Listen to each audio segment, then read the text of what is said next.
Coming from a Nintendo background, I never really played many video games that were technically challenging, the closest being Super Smash Bros. I was more of a Mario Kart enjoyer. I played a little bit of Wii Sports, and I played some Half-Life on an old PS2 and never got around to finishing it. But I'd always been really good at Smash, and I was decent at most other video games. So when a friend of mine got a game called Guilty Gear, a fighting game, when a group of us were hanging out, that was the first time I'd ever touched a fighting game and that game in general. Boy, was I not ready for it. My friend who had owned the game completely wiped the floor with me. There were so many buttons, I had no idea what to do, and there was so much information on the screen that I didn't know what to do. I was just completely lost. I kept getting frustrated and completely destroyed. So, what did I do? Well, out of spite, I got the game and proceeded to spend a lot of time playing it. And I learned a lot of stuff about fighting games and how they're different, and I kind of just want to talk about it. Fighting games are a way different beast compared to every other genre. There are very few other kinds of games that have such a condensed amount of information at any given time. What do I mean by that? Well, let me show you. Here is a single moment from a match I was playing earlier. I'm going to point out everything that is going on the screen at the moment. As you can see, there's a lot happening. There's a timer up here, there's the health bars, that all makes sense. What about the bars at the bottom of the screen? Or the little bar that says burst right under it? Or the bar under that? What is the guy in blue doing? Why is the girl in pink glowing orange? None of this makes sense. There is obviously a lot happening, and most of it is very important. You have to watch your opponent to know what they're doing, obviously, but you also need to know what resources they have compared to your own, as well as react to it.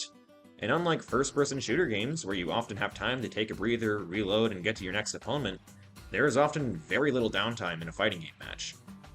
High-level shooter games can have rounds that last over 10 minutes, while in some fighting games the round can be over in less than a minute or even in seconds. Think of it like a sprint versus a marathon.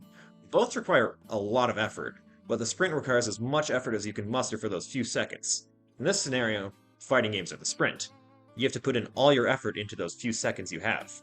This can be very hard for new players, especially if you don't know what is happening on screen, not to mention barely knowing the controls. Speaking of which, the controls in a fighting game are usually much different than a FPS or a game like League of Legends or most other video games for that matter. Shooter game controls usually boil down to moving, aiming, shooting, or attacking with your weapon, and depending on the game, you have a couple of additional controls. Fighting games also have movement controls, but their complexity comes from all the attacks. Fighting games have anywhere from 2 to 6 buttons that all do different, unique attacks when pressed. For example, we're going to take a look at Street Fighter 6. This is Ryu. He's neat. He has a light, medium, and heavy punch that all do different things. He also has a light, medium, and heavy kick. All of these attacks are done with different buttons and do vastly different things. However, these normal moves can also be done while crouching and jumping as well, leading to be called normal moves, or normals. Now, that's all fine and dandy. Well, if you just have 6 buttons and all of them do different things, well, that doesn't seem too hard. You can learn it a couple of times. This is all done without using the stick at all. Oh god. When you combine the movement of a stick with a press of a certain button, you get a special move. These are character-specific moves that are usually much more powerful than your normal moves, giving increased range on attacks, stopping opponents from attacking you, allowing you to chain multiple moves together in a combo, or some other random thing. Looking at you, Faust. Sometimes they're as simple as holding forward and pressing a button to throw someone, like in Strive. Other times, you have to do a quarter circle back on the stick, a common movement. Other times, they can be as complicated as spinning your movement stick in a circle 3 times and pressing a button at the right time. As a reminder, you're doing this in a split second, and some games have very little margin for error. For some new players, this can seem impossible. Not only do you have to move your character into a position where they can hit the opponent, they also have to pick a button to press once they get in, often not knowing what it does. It's a bit like playing the lottery, except at one point you just lose. Which is basically the lottery anyways. Okay, let's move on.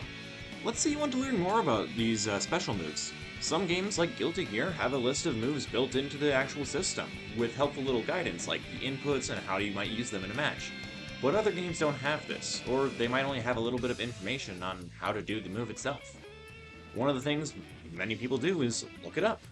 A lot of the fighting games have a well-written but very long wiki that has every single aspect of information on every part of the game, including how mechanics work and how every single move and character works. However, a lot of these guides are not newcomer-friendly. For example, take a look at this image. This is exactly one move. What does this mean? What is 632146p? Or 360p? I don't know what a frame data is. Command grab? I don't know, what? I kind of understand what an anti-air is. I think. What's a take throw? Do I have to know all of this? This is insane, ugh! A lot of fighting games can be very unintuitive that way, especially if you've never touched one before like I had. When I first started playing Guilty Gear, a lot of what I ended up doing was pressing one button that I knew worked or that I knew what it did, and only that button. I would move my character over and press my button and keep pressing it until the opponent's health was gone. This did not work very well, and it wasn't a very good way to play the game, but I've gotten better, and it's a steep learning curve. Eventually, though, you do get better. You learn all of your buttons, you learn all of your special moves, all of your normals. You go into practice move, and you learn some combos to get better at the game.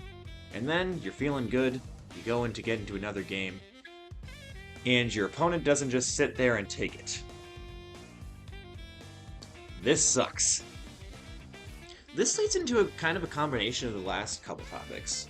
Once you finally figured out how your moves work and what the hell is going on, you have to be able to see what is going on the screen and be able to react to it.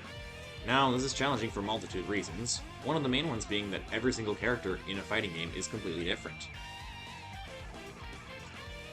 Unlike in an FPS game, where the only difference is what gun the other person has and how good they are, every single character in a fighting game has vastly different options and values for every kind of resource they have. Sure, some mechanics are standard, everyone has a health bar, but having to learn the ins and outs of every single character can take lots of time and be very hard. The extra knowledge required to actually play the game, not only to learn the moves, and to know what your character does, and how to use the system mechanics, but how every single character works, and how to actually focus on winning, takes much, much longer in a fighting game. You have the game. And that's honestly why I love them.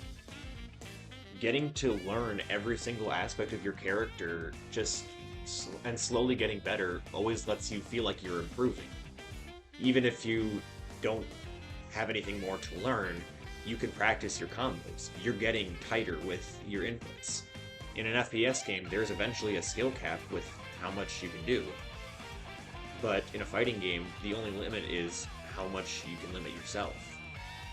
And I think that's really interesting.